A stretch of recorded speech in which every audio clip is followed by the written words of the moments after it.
Pro Punjab TV देख रहे हो तुसी, मैं करण हांडा। वड्डी खबर सामने आ रही है दीपक टीनू दे नाल जुड़ी हुई। मूसेवाला कतल कांड च फरार हुंदा दीपक टीनू ते फिर उस तो बाद गिरफ्तारी हुंदी है। तां हुण दिल्ली पुलिस स्पैशल सैल दे कोल है दीपक टीनू, जिथे लगातार ग्रिलिंग की जा रही है ते वड्डे खुलासे हुंदे हुए नजर आ रहे ने। इत्थों तक खुलासा होया जो सूत्रां दे हवाले तो जानकारी है, वड्डी जानकारी सामने आई है।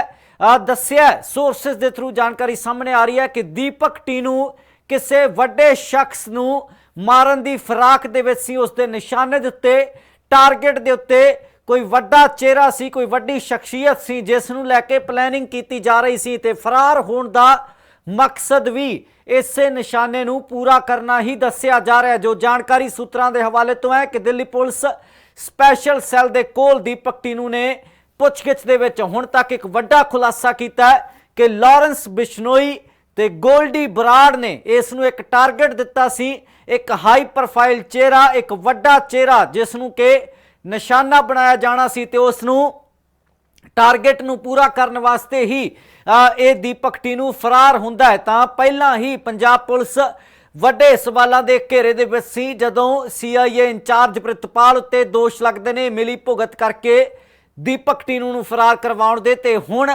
जदों एक खुलासा होया तां इस खुलासे दे मायने होर भी वड्डे हो जाते हैं, क्योंकि गिरफ्तारी वेले दीपक टीनू तो 5 हैंड ग्रनेड, 2 आटोमैटिक पिस्टल भी बरामद होए सी। जिन्हां हथियारां दी गल भी जिन्हें हथियारां नूं लैके भी वड्डा खुलासा हुंदा होया सामने आ रहा कि उन्हां हथियारां दा नाता पाकिस्तान नाल दस्सिया जा रहा। जो सूत्रां दे हवाले तो जानकारी है कि सरहद पारों ये हथियार समगल होए हो सकते हैं ते इस मसले नूं लैके जांच अगे वधाई जा रही है। इस पक्ष नूं मद्देनज़र रख के जांच अगे वधाई जा रही है। इस तो पहला ये गल प्रतख हो चुकी है कि मूसेवाला कतलकांड दे विच भी हथियार सरहद पारों आए हो सकते हैं ते जेकर कनैक्शन लॉरेंस बिश्नोई ते गोल्डी बराड़ दे नाल दीपक टीनू दा सी तां ज़ाहिर तौर ते हथियार भी उसे चैनल दे राही उसे माध्यम दे राही आए होणगे जिस माध्यम दे राही AK-47 मूसेवाला कतल दे विच वरती गई सी। जिहड़ा हथियार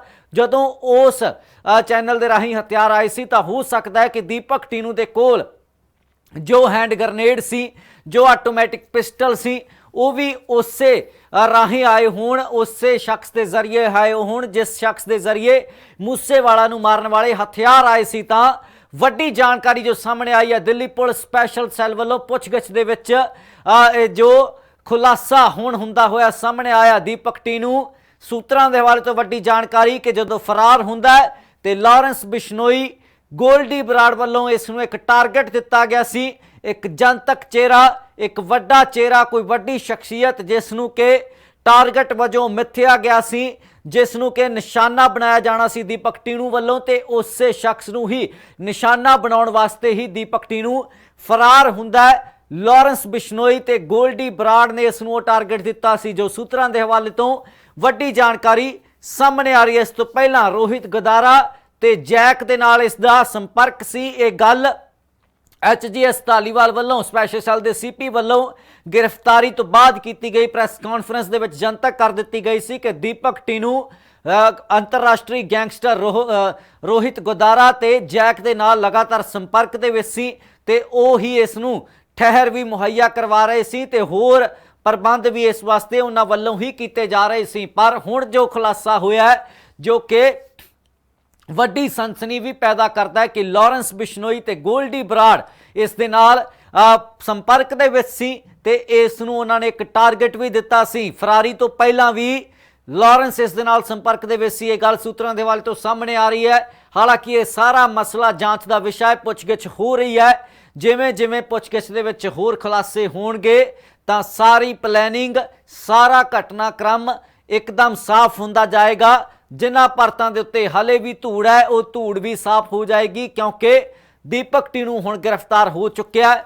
उसने ही कई सारे अजिहे राज खोलने ने जो ज़ाहिर तौर ते आउण वाली कार्रवाई दे विच सहायक साबित हो सकते हैं। खास तौर ते जदों गोल्डी बराड़ वर्गा गैंगस्टर हाले तक फरार है, जिस दी पैड़ कड्ढण दे विच पुलिस लगातार लगी हुई है। इंटरपोल वालों उसके खिलाफ रेड कॉर्नर नोटिस तक जारी किया गया ਤੇ ਉੱਥੇ ਹੀ ਜੇਕਰ ਹੁਣ ਅਜਿਹੀ ਗੱਲ ਸਾਹਮਣੇ ਆਉਂਦੀ ਹੈ ਕਿ ਲਾਰੈਂਸ ਬਿਸ਼ਨੋਈ ਗੈਂਗ ਤੇ ਗੋਲਡੀ ਬਰਾੜ ਵੱਲੋਂ ਦੀਪਕ ਟੀਨੂ ਨੂੰ ਕੋਈ ਵੱਡਾ ਟਾਰਗੇਟ ਦਿੱਤਾ ਗਿਆ ਸੀ, ਇੱਕ ਚਿਹਰਾ, ਇੱਕ ਵੱਡਾ ਜਨਤਕ ਚਿਹਰਾ ਮਿਥਿਆ ਗਿਆ ਸੀ ਜਿਸ ਨੂੰ ਨਿਸ਼ਾਨਾ ਬਣਾਇਆ ਜਾਣਾ ਸੀ, ਤੇ ਦੀਪਕ ਟੀਨੂ ਉਸੇ ਵੱਡੇ ਚਿਹਰੇ ਨੂੰ ਨਿਸ਼ਾਨਾ ਬਣਾਉਣ ਦੀ ਫਿਰਾਕ ਦੇ ਵਿੱਚ ਹੀ ਫਰਾਰ ਹੁੰਦਾ ਹੈ। ਤੇ ਬਾਅਦ ਦੇ ਵਿੱਚ ਜਦੋਂ ਗ੍ਰਿਫਤਾਰੀ ਹੁੰਦੀ ਹੈ ਬੀਤੇ ਦਿਨੀ ਰਾਜਸਥਾਨ ਦੇ ਅਜਮੇਰ ਦੇ ਕੋਲੋਂ, ਤਾਂ ਦੀਪਕ ਟੀਨੂ ਦੇ ਕੋਲੋਂ 5 ਹੈਂਡ ਗ੍ਰਨੇਡ ਤੇ 2 ਆਟੋਮੈਟਿਕ ਪਿਸਟਲ ਵੀ ਬਰਾਮਦ ਹੋਏ ਸੀ, ਜੋ ਕਿ ਇਸ ਜੋ ਸੂਤਰਾਂ ਦੇ ਹਵਾਲੇ ਤੋਂ ਜਾਣਕਾਰੀ ਹੈ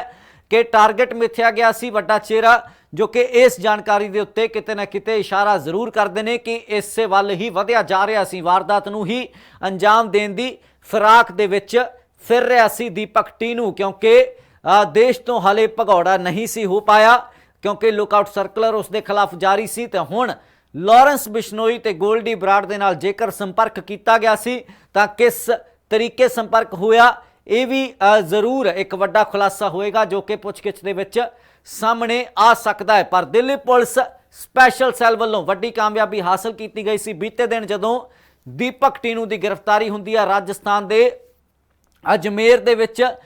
ਰਾਜਸਥਾਨ MP ਬਾਰਡਰ ਤੋਂ ਗ੍ਰਿਫਤਾਰੀ ਕੀਤੀ ਗਈ, ਜਿੱਥੇ MP ਫਰਾਰ ਹੋਣ ਦੀ ਫਿਰਾਕ ਦੇ ਵਿੱਚ ਸੀ, ਤੇ ਫਿਰ MP ਤੋਂ ਫਰਾਰ ਹੋ ਕੇ ਨੇਪਾਲ ਜਾਂ ਫਿਰ ਅੱਗੇ ਕਿਸੇ ਹੋਰ ਮੁਲਕ ਵੀ ਦੀਪਕ ਟੀਨੂ ਭਗੌੜਾ ਹੋਣਾ ਚਾਹੁੰਦਾ ਸੀ। ਪਰ ਉਸ ਤੋਂ ਪਹਿਲਾਂ ਹੀ ਜੋ ਜਾਣਕਾਰੀ ਸਾਹਮਣੇ ਆਈ ਕਿ ਉਸ ਦੇ ਹੀ ਭਰਾ ਵੱਲੋਂ ਉਸ ਨੂੰ ਗ੍ਰਿਫਤਾਰ ਕਰਵਾ ਦਿੱਤਾ ਗਿਆ। ਇੱਕ ਤਰੀਕੇ ਜਦੋਂ ਸੰਪਰਕ ਕੀਤਾ ਗਿਆ ਦੀਪਕ ਟੀਨੂ ਵੱਲੋਂ ਆਪਣੇ ਭਰਾ ਦੇ ਨਾਲ ਤਾਂ ਉਸ ਦੀ ਪੈੜ ਨਿਕਲ ਗਈ।